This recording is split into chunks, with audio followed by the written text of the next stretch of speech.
los primeros 8 versículos, como les decía, vamos a ver cómo arranca. Y vamos a ver que empieza con una historia, con una introducción, donde el personaje central, al menos en esos versículos, es Juan el Bautista. Es interesante, hago esta breve introducción simplemente para introducirnos en tema, porque sabían, ¿no?, que los evangelios a veces hay partes que uno cuenta que el otro no. ¿Sí? ¿Lo sabían? Hay historias que cuentan 2 y los otros 2 no, por ejemplo. O hay historias que cuenta uno solo. ¿Sí? La historia del buen samaritano, por ejemplo, en Lucas, está solo en Lucas, no lo va a encontrar en otro lado. Pero es llamativo que Juan el Bautista aparece en los 4. Entonces eso ya nos muestra y nos marca la importancia de este personaje en el inicio del ministerio de nuestro Señor. Así que por eso el título del mensaje de esta tarde es Juan el Bautista y el llamado de Dios. Vamos a leer en Nueva Traducción Viviente los primeros 8 versículos del Evangelio de Marcos. Dice: esta es la buena noticia acerca de Jesús el Mesías, el Hijo de Dios. Comenzó tal como el profeta Isaías había escrito: mira, envío a mi mensajero delante de ti y él preparará tu camino. Es una voz que clama en el desierto: preparen el camino para la venida del Señor, ábranle camino.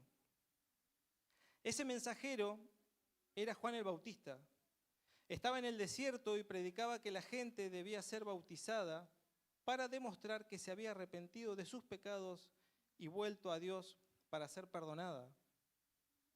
Toda la gente de Judea, incluidos los habitantes de Jerusalén, salían para ver y oír a Juan. Y cuando confesaban sus pecados, él los bautizaba en el río Jordán. Juan usaba ropa tejida con pelo rústico de camello y llevaba puesto un cinturón de cuero alrededor de su cintura. Se alimentaba con langostas y miel silvestre. Juan anunciaba: pronto viene alguien que es superior a mí, tan superior que ni siquiera soy digno de inclinarme como un esclavo y desatarle las correas de sus sandalias. Yo los bautizo con agua, pero él los bautizará con el Espíritu Santo. Oramos. Señor nuestro Dios, queremos darte gracias una vez más por tu palabra en esta tarde. Queremos bendecir tu palabra. Queremos pedirte, Señor, que hables a nuestro corazón. Señor, que seas vos obrando una vez más en cada corazón, alimentando tu espíritu dentro de cada uno de los que estamos acá en esta tarde. Señor, reconocemos hoy nuestra necesidad una vez más de tu palabra, de tu presencia y de tu obra. Te necesitamos, Señor. Por eso ponemos nuestras vidas, todo lo que somos, en tus manos para que vos obres una vez más tu buena, agradable y perfecta voluntad. Y lo hacemos en el nombre de Jesús. Y como iglesia decimos, amén. Amén.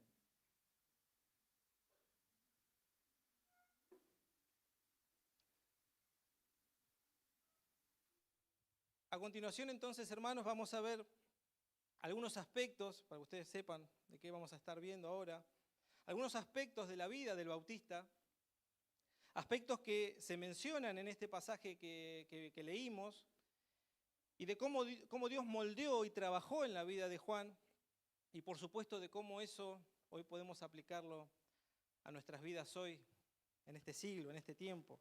Amén. Vamos a ver, hermanos, ahí en los primeros versículos 2 y 3, que se trabaja el tema, o está presente el asunto del tema de la identidad de Juan. Ahí en esos 2 versículos vimos que, tal como el profeta Isaías había escrito: mira, envío a mi mensajero delante de ti y él preparará tu camino. Es una voz que clama en el desierto: preparen el camino para la venida del Señor. Ahí el evangelista hace junta 2 profecías de Isaías y de Malaquías. Pero lo interesante de esto, muy interesante, es que yo les contaba al principio, ¿se acuerdan que los 4 evangelios hablan de Juan el Bautista? ¿Bien? ¿Se acuerdan? Hay algo interesante que el apóstol Juan, no Juan el Bautista, el apóstol Juan, en su evangelio, en el primer capítulo registra un evento. Creo que está en pantalla.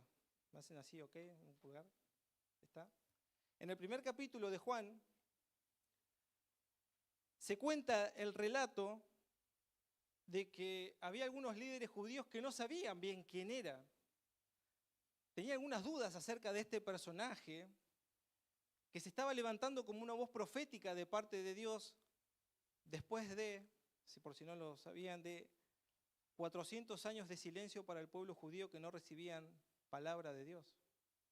Imagínense, se había cerrado la profecía de Malaquías más de 400 años atrás y no habían habido nuevos registros, nuevos profetas que se levanten para el pueblo, para la nación de Israel. Y ahora aparece alguien vestido con pelo de camello, rústico, o sea, no sé cómo puede ser un pelo de camello más rústico, no sé, debe ser muy rústico, con un cinto de cuero a la cintura, comiendo langostas, miel silvestre, no sé, como que las untaría, capaz, no sé cómo haría, ¿no? Tipo una galleta, no sé. Bueno, y aparece este personaje, y entonces, claro, los líderes religiosos del momento, vamos a preguntarle a ver qué dice él, quién es. Entonces, cuando van como una comitiva a preguntarle, le dicen, ¿quién eres? Ahí en el versículo 19 y en el versículo 20, dijo con toda franqueza, yo no soy el Mesías. Bien, entonces, ¿pero quién eres? ¿Eres Elías? Porque había profecías que decían que Elías vendría a preparar el camino. No, contestó. ¿Eres el profeta que estamos esperando? No, entonces, ¿quién eres? Necesitamos alguna respuesta para los que nos enviaron. ¿Qué puedes decirnos de ti mismo? O sea, ¿qué me decís de vos, de tu vida? No, por eso vamos a hablar del tema de la identidad. ¿Quién sos? Le fueron a preguntar, pero decime algo. No sé, ¿de dónde venís? ¿Naciste acá? ¿De dónde sos? ¿A qué te dedicas? ¿Cuál es tu profesión? ¿Qué te gusta hacer? ¿No? Cuando a veces te encontrás con alguien, ¿no? Contame algo, ¿no? Contame algo de vos. ¿Qué trabajás? ¿No? ¿Estudiás? ¿Qué haces? Y lo interesante de la respuesta de Juan el Bautista es que Juan contestó con las palabras del profeta Isaías. Soy una voz que clama en el desierto, abran camino para la llegada del Señor.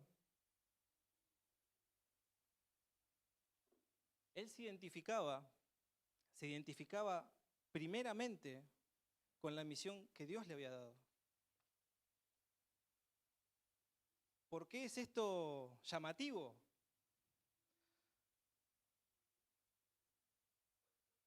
Porque, no sé si está en pantalla, Lucas capítulo 1, versículo 5 nos cuenta de Juan el Bautista, que dice que había antes un sacerdote llamado Zacarías, era miembro del grupo sacerdotal de Abías y su esposa Elizabeth también pertenecía a la familia sacerdotal de Aarón. Ellos eran los padres de Juan el Bautista. Imagínense esto, para ponernos un poco en situación. En un lugar sumamente religioso, lo que importaba era esto. Él tranquilamente podría haber dicho, pará, papá, tranquilo. Yo soy hijo del sacerdote Zacarías, de la familia de Abías, todos descendientes directos de Aarón, del primer sumo sacerdote. Y mi mamá, como si fuera poco, es considerada de las hijas de Aarón. O sea, tengo linaje sacerdotal en mí. ¿Qué sería para nosotros hoy? No sé qué puede ser para nosotros hoy. Pero usted imagínese qué cosas importan a veces, ¿no? Cuando decimos, ¿a qué te dedicas? Si nosotros mencionamos algo que consideramos importante. No, yo trabajo en... No, yo soy... Y menciono mi oficio o mi profesión. ¿Me entienden? Lejos de eso, lejos de Juan el Bautista, de mencionar su linaje, su historial. Es más, la Biblia nos cuenta que cuando María, la madre de Jesús, estaba embarazada, fue a ver a la mamá de Juan el Bautista. ¿Recuerdan la historia? Son primos, Juan el Bautista y Jesús son primos. Dicen que cuando entra a la casa, el niño saltó en el vientre de la madre. Estamos hablando de alguien que fue lleno del Espíritu Santo de Dios aún antes de nacer. me convertí antes de nacer. No, sería para nosotros, me convertí antes de nacer. ¿Cómo hiciste? No sé. O sea, Dios me convirtió en el vientre. Podría haber mencionado muchas cosas Juan el Bautista, sin embargo, él se identificó a sí mismo con la tarea que Dios le había dado. Qué importante, hermanos, porque acá tenemos un hermoso y poderoso principio espiritual. ¿Cuál es el principio? Es que aquello que yo considero importante para mi vida, aquello a lo que yo le doy valor, lo que le doy trascendencia, aquello con lo cual yo me identifico, aquello yo me dedico y lo considero sumamente importante y crucial y fundamental en mi vida, yo me voy pareciendo a eso. Yo me identifico con eso. Salmos 115:8 dice algo así acerca de los que hacían ídolos, o de los que hacen, mejor dicho. Los que hacen ídolos son iguales a ellos, como también todos los que confían en ellos. Mateo 6:21, donde esté tu tesoro, allí estarán también los deseos de tu corazón. Porque eso que es importante, a lo que yo me dedico, a lo que yo le presto toda mi atención, con lo cual yo me identifico, me voy pareciendo cada vez más a eso. Una profesión, una relación, pueden ser muchas cosas.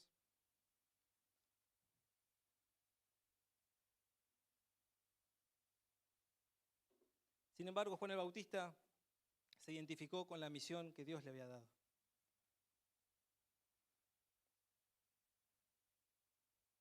Algo similar pasó con Pablo, ¿no? Ya no vivo yo, hoy vive Cristo en mí, ¿no? Y lo que ahora vivo en la carne, lo vivo por la fe en el Hijo de Dios, el cual me amó y se entregó a sí mismo por mí. No es que yo dejo de existir, no es que yo estoy anulado, ¿no? Mi humanidad fue anulada y ahora Dios me guía y yo como que me dejo llevar y cierro los ojos. No, no es así. Yo vivo en mi cuerpo, en este cuerpo terrenal, humano, pero ahora lo que hizo Cristo en mí es tan grande y es tan importante que yo lo primero que tengo en mi mente es Cristo y lo otro está en un segundo, tercer plano. La identidad de Juan el Bautista fue trabajada y moldeada por Dios a tal punto. Segundo punto que fue tocado en la vida de Juan el Bautista, desierto. Marcos capítulo 1, versículo 4, dice que ese mensajero era Juan el Bautista. ¿Y dónde estaba? En el desierto. No estaba en el templo, no estaba en su casa, estaba por el río Jordán, ahí entre Jerusalén y el río Jordán, una zona seca. Es que tiene todo un impacto simbólico el desierto. Si usted a un judío de la época le habla de desierto, ¿no? Moisés, Josué, éxodo de Egipto, camino a tierra prometida, 40 años, ¿no? Y ya recitaban, pues ya había toda una historia recitada, transmitida, una tradición verbalmente, acerca de la vida en el desierto. El desierto es un lugar simbólico para la época. Es un lugar donde a veces es necesario estar para poder escuchar.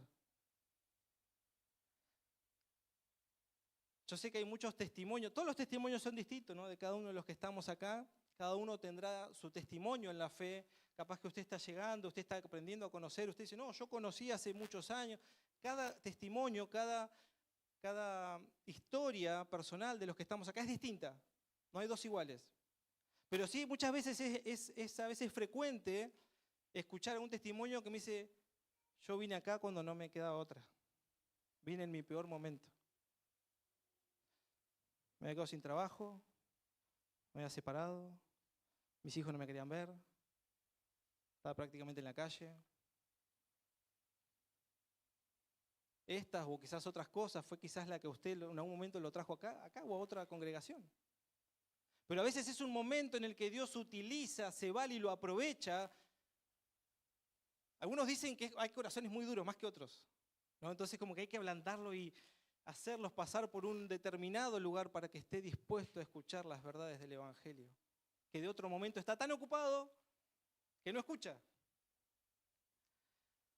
Es un lugar, el desierto, para nosotros hoy donde puede ser que no haya distracciones, estamos más concentrados por ahí en escuchar a Dios. puede ser un lugar o un momento de nuestras vidas donde hay carencias. Carencias económicas, carencias afectivas, carencias laborales.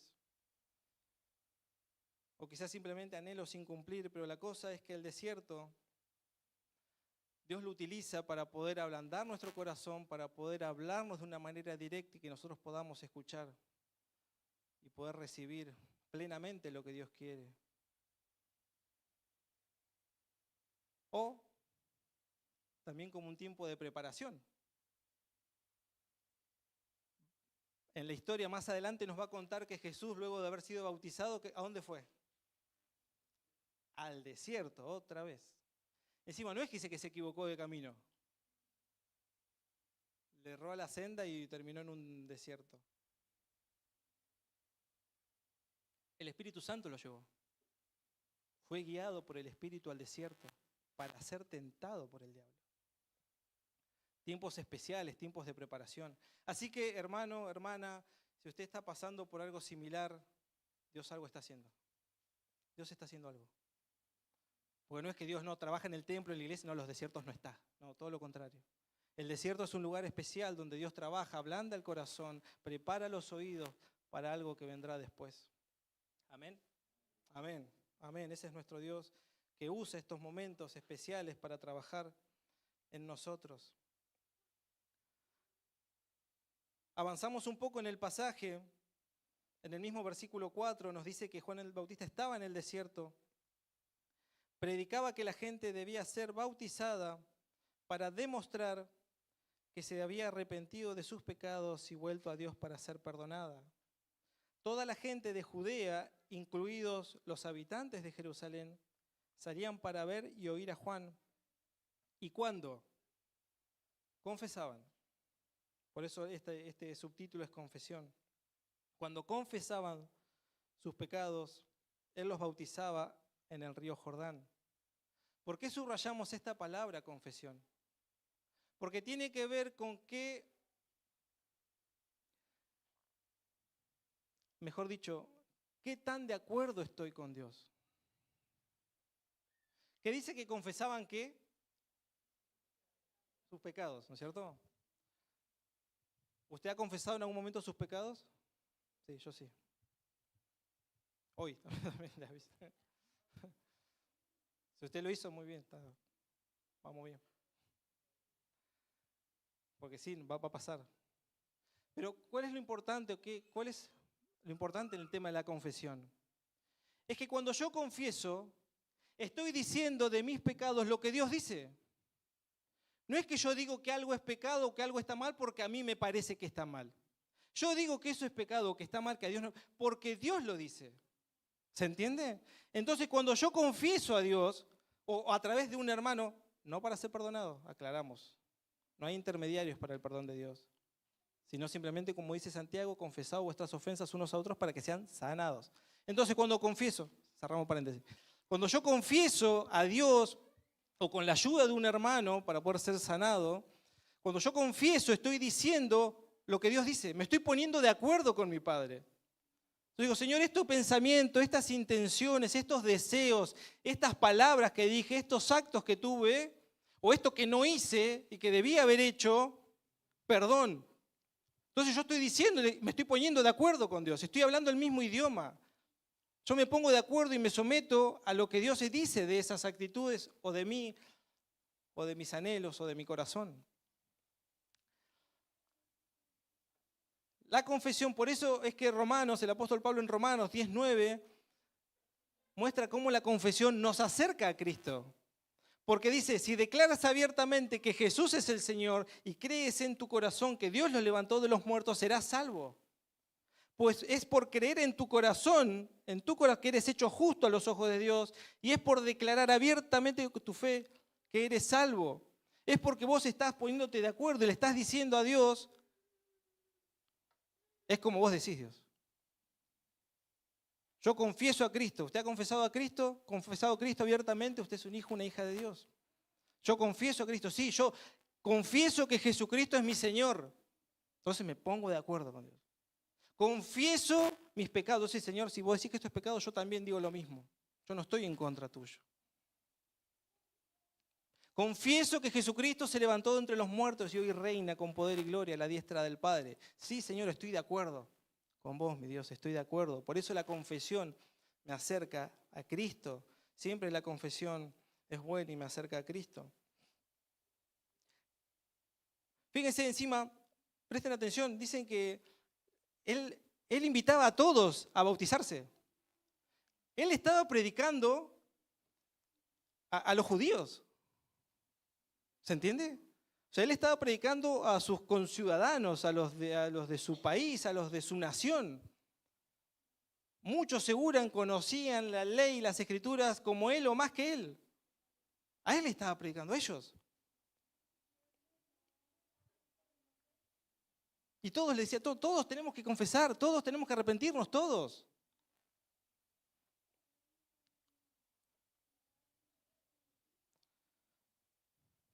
Porque yo sé que acá no, a usted no, pero puede ser que quizás en otras iglesias. Dice, no, ese no era para mí, porque ese era para los que pecan. No, es así, ese parte de la confesión era así, era, da a saber para... Sí, era para otros, para los que miran por YouTube después, eso para eso. No, yo vengo a la iglesia todos los domingos, no, eso para... O viste, uno le hace el codo, viste, al lado. Escuchá, te están hablando.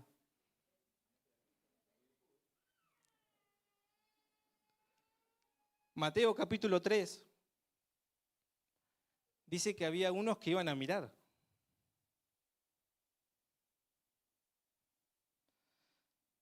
Mateo capítulo 3, versículos de 5 al 9, dice que gente de Jerusalén, del centro del judaísmo, de toda Judea, de toda la provincia alrededor y de todo el valle del Jordán, salían para ver y escuchar a Juan. Y cuando confesaban sus pecados, cuando se ponían de acuerdo con Dios, él las bautizaba en el río Jordán. Cuando Juan vio que muchos fariseos y saduceos venían a mirarlo, venían a mirarlo, bautizar, los enfrentó y le dijo, camada de víboras. Wow, bravo. No tenía pelos en la lengua. ¿Quién les advirtió que huyeran de la ira que se acerca? Demuestren con su forma de vivir que se han arrepentido de sus pecados y se han vuelto a Dios. No se digan simplemente el uno al otro, estamos a salvo porque somos descendientes de Abraham. Eso no significa nada, porque les digo que Dios puede crear hijos a Abraham de estas piedras, y ahí casi lo linchan a Juan. Hermanos, el llamado de Dios, como decía el título, es un llamado a una fe activa. Yo cuando era chico, bueno, en realidad hasta actualmente se sigue escuchando, pero creo que antes era más común. Por ahí cuando en algún lugar le preguntaban a alguien, ¿qué religión sos? ¿No? O sea, ¿qué religión?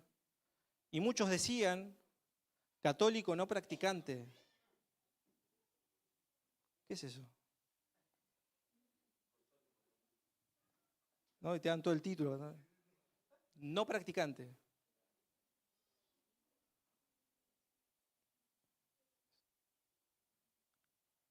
No hay un llamado a ser evangélico no practicante. No, yo solo voy a la iglesia. No, los que predican son los pastores. Bueno, y ese muchacho a veces... No, a oración van los líderes, ¿viste? Los que están más comprometidos, ellos, los que como que creen más, los que creen más van los miércoles. No, hermanos, no existe. Simplemente posibles excusas ese que uno puede poner. El llamado es para todos y de la misma manera.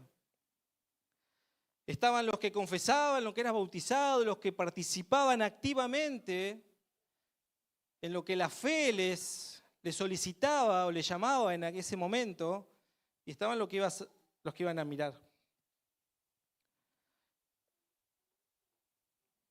Un detalle acá, los que iban a mirar decían que eran hijos de, ¿no? Como que tengo mi linaje, ¿no? Como lo que podría haber dicho Juan el Bautista, pero no lo dijo. Es que los títulos no interesan con Dios. No, pero mirá, Martín, yo no estudio la Biblia porque yo ya estudié mucho, tengo muchos títulos. No, no. No hay excusas para Dios. No interesa de dónde vengo, dónde nací, mis títulos, lo que aprendí. Aún la edad, mi reputación.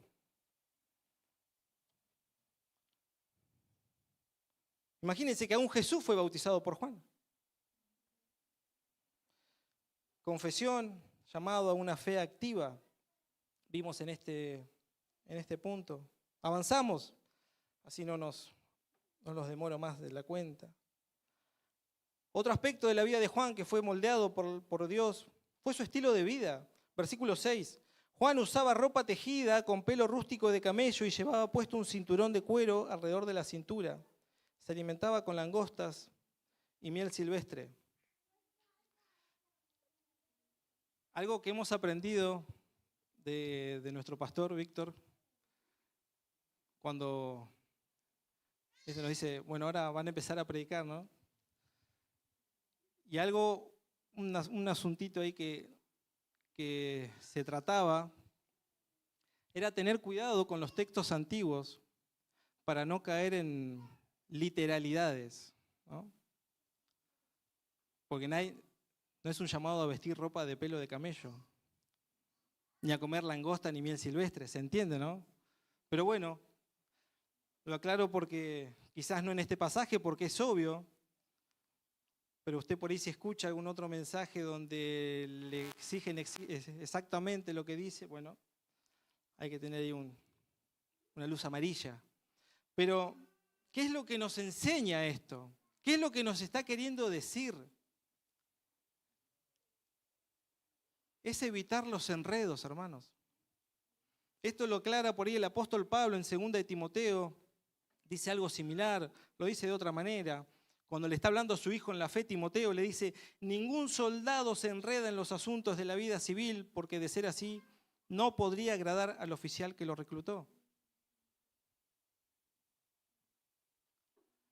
Hace el paralelismo de decir, bueno, vos sos ahora un hijo de Dios, sos como un soldado de Cristo. ¿No han escuchado esa frase? No, porque vas al frente, vas con el estandarte de Cristo. Sos como un soldado que pelea para el Señor, para este reino. Entonces le dice, no te enredes en cosas que no tienen que ver con esto porque no vas a agradar al capitán, ¿no? Entre comillas, que lo reclutó. Un enredo, hermanos, puede ser todo aquello que, para decirlo simple, nos complica la vida. No era necesario. ¿Alguien se enredó alguna vez? ¿No? Uno a veces se enreda porque toma decisiones, porque en un momento le presentan algo, le parece bueno, ¿no? Y porque nadie toma decisiones malas a propósito, eso es obvio. Pero a veces creemos, porque todos tenemos buenas intenciones, todos queremos lo mejor para nosotros, para nuestra familia, para todos. Y a veces tomamos decisiones que nos enredan, que nos complican. Entonces yo que a veces compartía tanto tiempo con mi esposa y mis hijos, después ya no lo puedo hacer. Y resulta que eso que parecía bueno ahora me está complicando, me quitó tiempo y no me da los beneficios que espero, me enredó.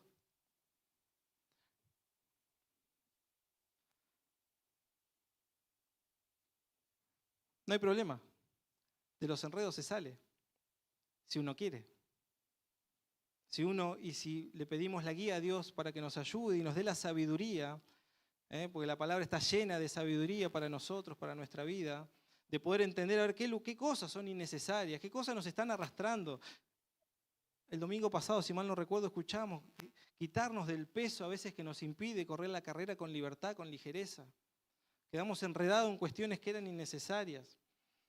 En este caso, para Juan el Bautista, para él poder la carrera que él tenía que correr, fue necesario ese estilo de vida. Entonces la pregunta para nosotros hoy es simple. ¿Tengo el estilo de vida que Dios quiere? ¿Estoy en los asuntos que Dios quiere? ¿O estoy en menos, estoy en más? ¿Estoy en demasiados? A veces decimos, ¿no? Me faltan horas del día, ¿no? Necesito un día de 30 horas más o menos. A veces no es eso, quizás son enredos que hemos asumido, pero que podemos salir. Hermanos, nos quedan los últimos 2 versículos.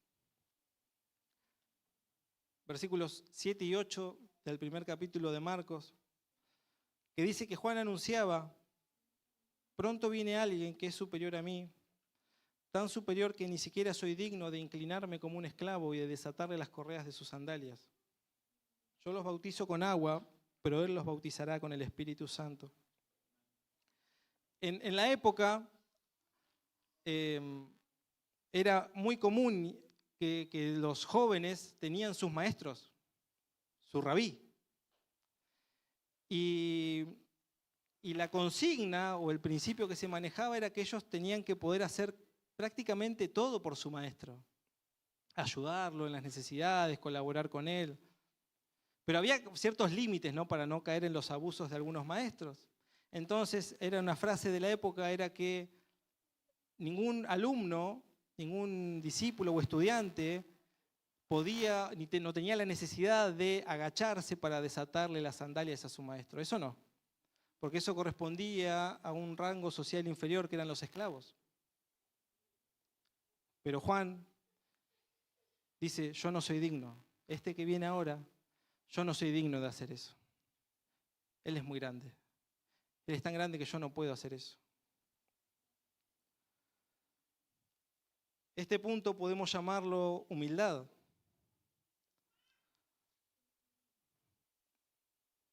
¿Por qué humildad? Y acá hay algunas referencias generales ahí en pantalla, ¿están? Unas referencias generales porque es muy común cuando se habla por ahí en estos tiempos de humildad, parecería que estamos hablando de capacidad financiera, ¿no?, de ingresos económicos. Como que no, es una familia humilde. Estamos queriendo decir como que es por ahí de bajos ingresos. Pero la humildad bíblica nada tiene que ver con dinero. La humildad bíblica es una actitud del corazón. Puede ser una persona muy adinerada que sea humilde. O al revés. Sumamente escasa o con muchas carencias económicas, pero totalmente soberbia y sin humildad. No tiene nada que ver. Son cosas distintas. Por eso ahí, hablando de humildad, tenemos Filipenses que dice que cada uno debe considerar al otro más importante. Tiene que ver con los lugares en la cena, contaba una historia de Jesús en Lucas 14. El apóstol Pablo no se consideraba digno de ser llamado apóstol porque había perseguido a la iglesia. En Efesios dice que con humildad y mansedumbre soportémonos, seamos apoyo los unos a los otros. Dios resiste a los soberbios, dice Santiago, pero da gracia a los humildes. Los jóvenes estén sujetos a sus mayores, revestidos de humildad. Iba a decir primera de Pedro. La humildad no tiene que ver con dinero, como les dije, sino que es una actitud que nace del corazón. Y en este sentido, Pablo en Romanos dice: cada uno no tenga más alto concepto de sí que el que debe tener. Romanos 12, versículos 3 y 4. Es decir, tener una noción coherente, real, de quién soy, quiénes son mis hermanos, quiénes son los que están al lado mío, cuáles son mis virtudes, cuáles son mis debilidades, quién soy yo y quién es Dios. Cuando uno tiene esa visión más clara, porque si no, no hay no hay forma de poder ser soberbio delante de Dios. ¿Quién puede decirle a Dios: yo no te necesito? Yo estoy bien sin vos. La verdad que no, por ahora no, todavía no, gracias, paso. ¿Quién puede decirlo? Alguien que no ha comprendido su naturaleza, su realidad, su necesidad más profunda del corazón. Solamente alguien que no conoce. Entonces, cuando uno va conociendo, va entendiendo, comprende su lugar, como Juan el Bautista en este caso.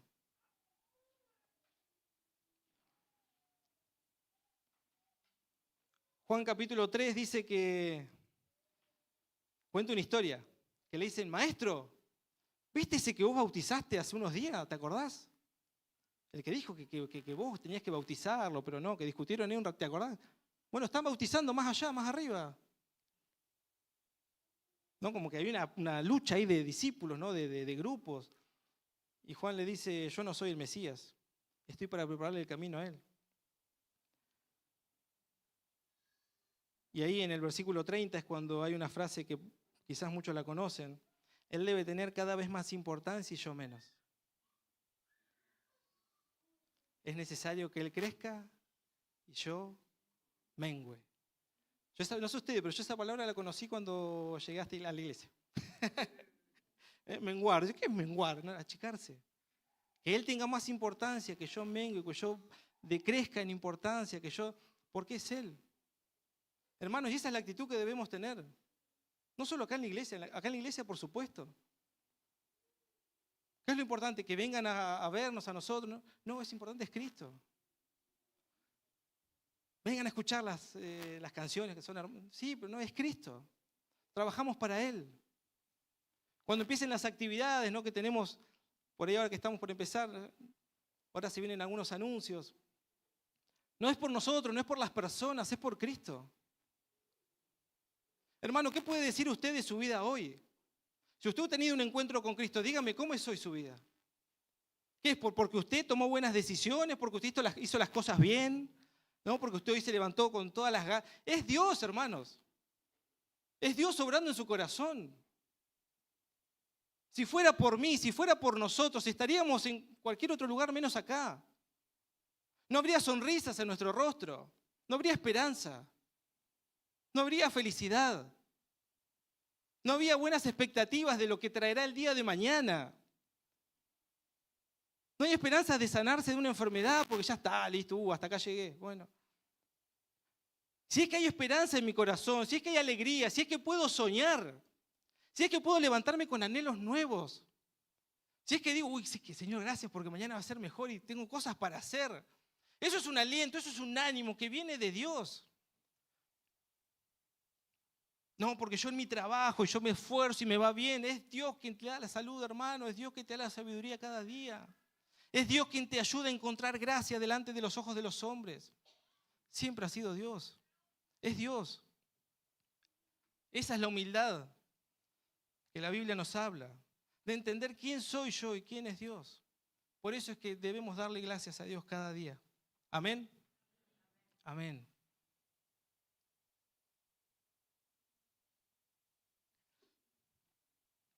Y el último, antes de entrar a la conclusión, dudas. Dudas. Porque estábamos hablando de la importancia de Juan y de cómo un hombre lleno aún del Espíritu de Dios, aún antes de nacer, que le fue muchas veces no tan bien y que tuvo dudas, que quedaron registradas en la palabra. Así que si usted tuvo dudas en algún momento o la está teniendo ahora, no se sienta mal. Porque Juan nos cuenta el Evangelio de Lucas, capítulo 7, que dice que los discípulos de Juan el Bautista le contaron todo lo que Jesús hacía.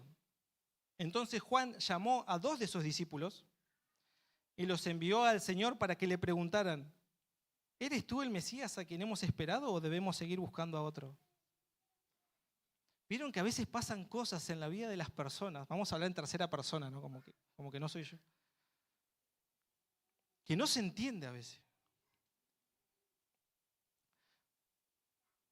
Vivió tremendos momentos con Dios. Vivió milagros sorprendentes con Dios. Pero ahora está dudando. No sabe si es cristiano, si es que no sabe. Hay momentos de dudas, hermanos. Juan vio el Espíritu descender como paloma a la persona de Cristo. Lo reconoció apenas lo vio. A todos le dijo que él era el Mesías, que a él había que seguir y escuchar. Pero en un momento de su naturalidad, de su humana vida, tuvo dudas. Dijo, che, no nos habremos equivocado. ¿Será este? No, la verdad que no estoy tan seguro ahora, ¿viste? ¿Por qué no le van a preguntar si era él o no? ¿Saben qué es más interesante y qué me llama la atención? Es la respuesta de Jesús Lo busco porque no está en pantalla, no tengo acá. Lucas capítulo 7, versículos 18 y 19 fue ese.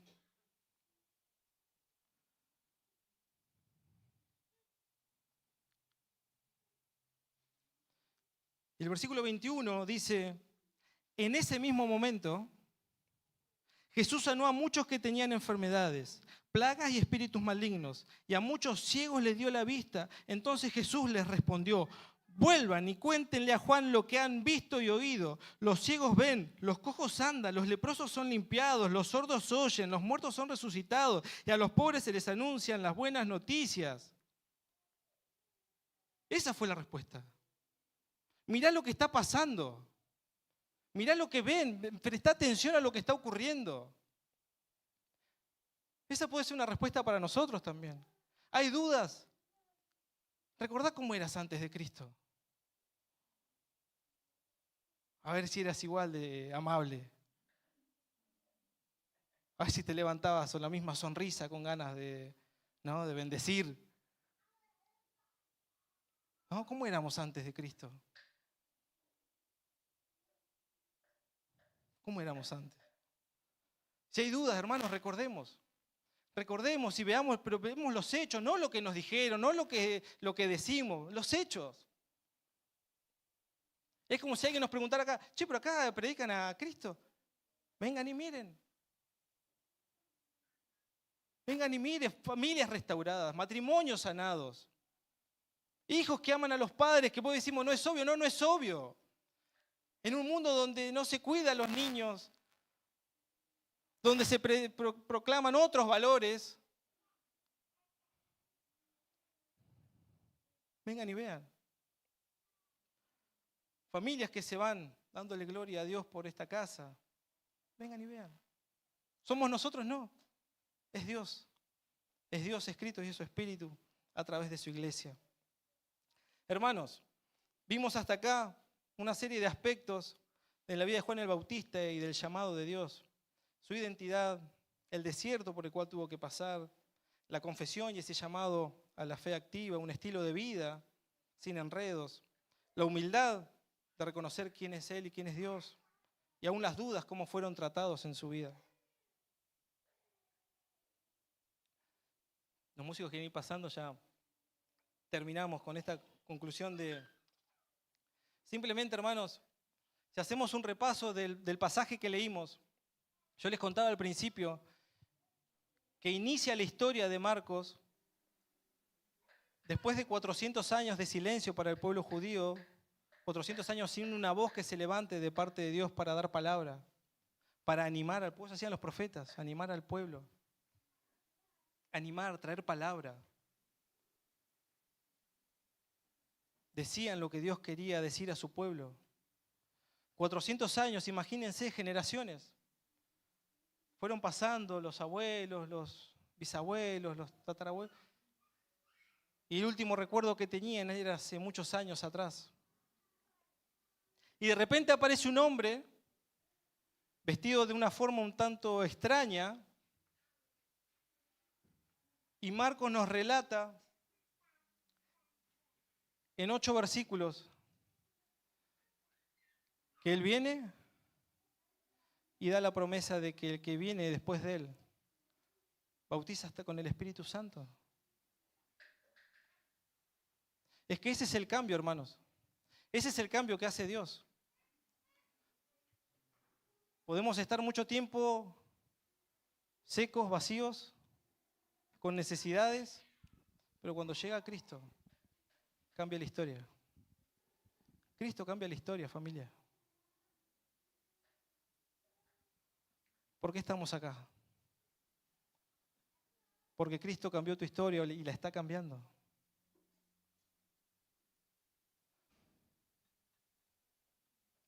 Solo Cristo puede hacer ese cambio en la historia nuestra, en la historia de la humanidad. Puede transformar 400 años de silencio, 400 años de nada, y cuando Él viene, reciben las personas el regalo de su presencia misma en su corazón, con una promesa incondicional de estar con ellos por siempre. Dígame si eso no es un cambio. Ese es el cambio que hace Dios en la vida de las personas, en la vida de quienes llegan a Cristo, en la vida de quienes se entregan a Él, quienes confiesan a Cristo. Por eso vamos a orar, hermanos, para que Él siga trabajando. Para que Él siga trabajando cada aspecto de nuestra vida. Si hay algo, un área que aún no hemos visto, quizás eso, pidámoselo a Él en oración ahora. ¿Oramos? Oramos. Señor, te damos gracias. Gracias por tu palabra una vez más. Gracias porque nos mostrás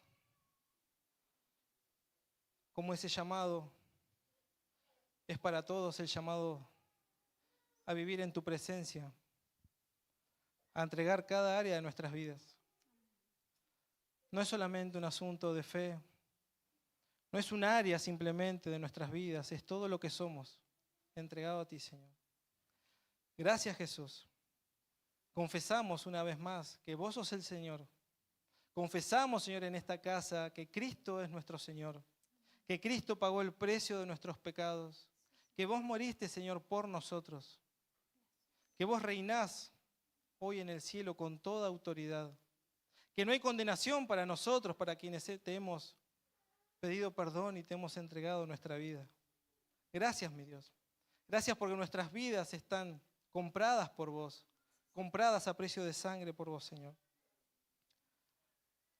Te pedimos una vez más que podamos disfrutar con vos el día de hoy y que sigas trabajando en nosotros para poder seguir siendo transformados por tu obra, mi Dios. Te damos gracias, Dios. En el nombre de Jesús oramos. Amén.